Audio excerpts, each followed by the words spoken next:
Welcome to Morning Coffee with Grim17. You know, all those people that say they love freedom so much, and but they hate the government. They hate government. Libertarian ideas about hating government.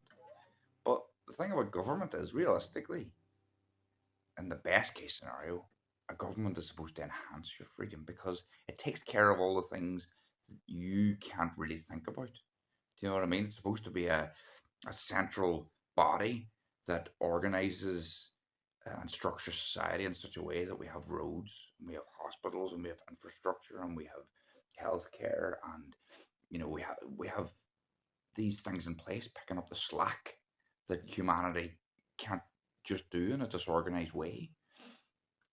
So I would postulate that really what libertarians and that what they really hate is governments as they function now, because they sort of barely function in all those ways. They just about do most of that shit. And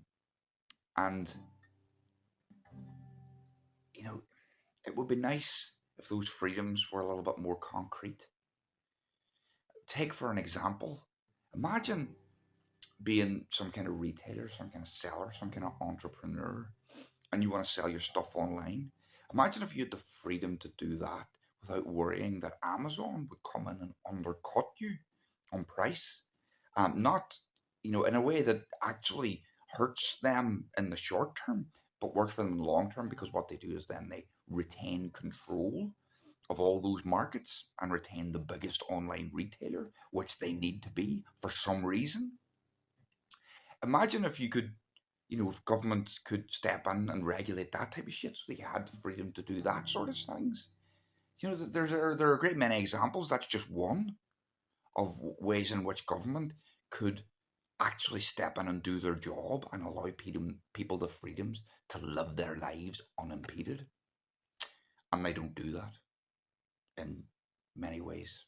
And I think that's the real issue here. You don't